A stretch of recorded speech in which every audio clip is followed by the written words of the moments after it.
You could have coasted on your looks alone, but instead you chose the most ruthless way to make your comeback. No one dared question it. No one dared breathe. Every player who took over your body thought they had hit the jackpot. Because every target on the conquest list started out with a favorability rating toward you of over 90%.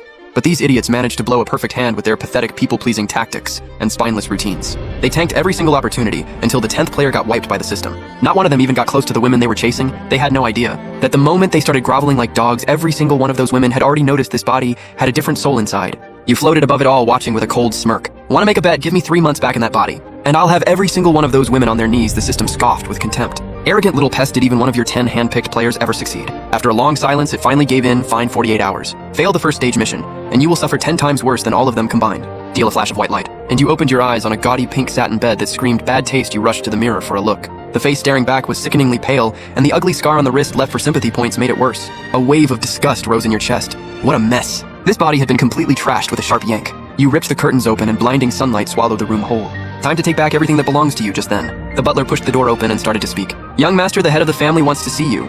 You casually swept a glass jar full of paper stars off the shelf.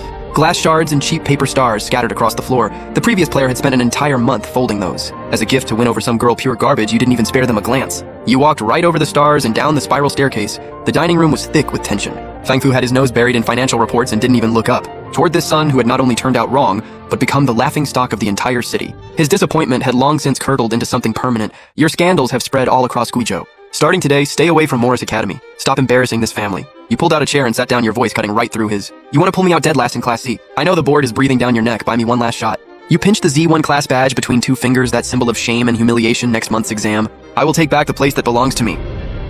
Fang Fu's newspaper gave a slight tremor in his hands. That tone was all too familiar. He set the paper down. Brow deeply furrowed, you held his gaze without flinching. No matter what I did before, if I fail this time, I will voluntarily give up every inheritance, write every share of stock, and walk out of this family on my own. You cut off every single escape route for yourself, but even if you got thrown out, you had enough in you to land on your feet anywhere, but this was a matter of pride, and you were going to win it back. Fang Fu studied you for a long moment, and finally let out a deep sigh. I'll handle the old man. This last month you drove that dust-covered supercar, and parked it right in front of Morris Academy. You leaned against the door, lazily gazing up at the massive school motto carved in stone 3 years ago. That inscription had been written by your own hand. A guy with an over-the-top slicked-back pompadour swaggered over with a sneer on his face. Well, if it isn't our golden boy Fang. He jabbed the tip of his pen toward your back with clear intent. Heard you crashed the Liu family banquet last week and got tossed into the pool like a piece of trash by their daughter.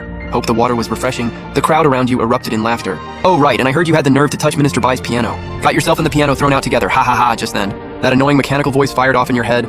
Stage 1 mission, make target Binding Bing. Reach an emotional volatility score of 50, time limit 47 hours, 59 minutes. Binding Bing, the youngest musical prodigy in Leiju. Heir to the Bai family, forced out of the music room and thrown out, that is the player you picked. You laughed to yourself, the system really did choose a bunch of useless failures. The mockery around you was getting louder, and now the pompadour was actually reaching for your shirt. You're nothing now, just someone the Fang family threw away. A sharp crack split the air like a thunderclap. Every sound died instantly. The pompadour clapped a hand to his face. Eyes about to pop right out of his head, that entire side of his face visibly swelling by the second. Disgusting, you dusted your hands off with contempt. Like you had just swatted a fly. You dare hit me. The pompadour lunged at you, screaming, you think you are still the Fang Yuan from 3 years ago. You are nothing but trash now! He flailed wildly, trying to grab your shirt. You simply shifted slightly, one smooth motion. Fluid and almost elegant like a sidestep in a dance, he lunged into empty air, lost his balance, and face planted spectacularly right there on the ground. Dress pants ripped, zipper blown open, covered in dirt. Everyone watching sucked in a sharp breath. Was this really the same guy who used to beg for scraps and let everyone walk all over him? You crouched down and grabbed the pompadour by the collar, forced his head up, your gaze glacial. Want to say that again just then. A cool, clear voice cut through the air. That is enough from all of you. A few steps away, Binding Bing stared at you with cold eyes. System alert, target locked. Binding Bing, favorability rating -70. His long fingers flipped through a document. It was your thick stack of disciplinary records. You didn't back down, instead.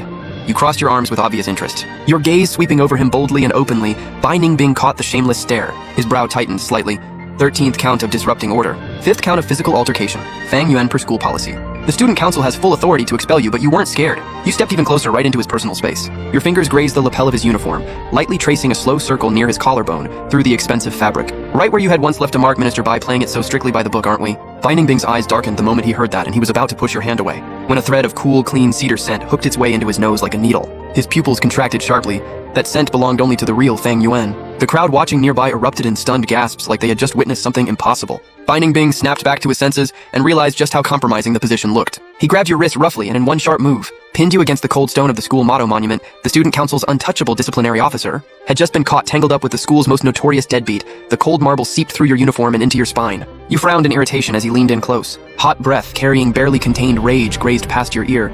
His voice dropped low enough that only the two of you could hear. You have no right to wear that cologne. Get back to your class C. Give me one more reason and I will personally throw you out of Morris Academy. The system chimed in with something that sounded almost gleeful. Alert by Ningbing, favorability rating -80, but you just curved your lips into a slow smile.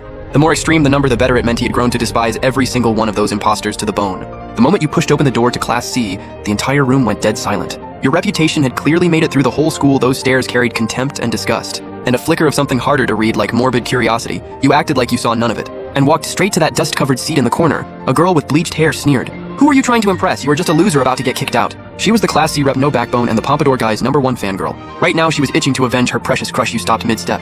Slowly turned around, the careless look in your eyes evaporated. Replaced by something razor-sharp, you kept your voice low. But it cut into everyone's ears like a blade. You were very loud. The girl felt her chest tighten the moment that gaze landed on her. Cold sweat soaked through her back instantly. But she refused to back down.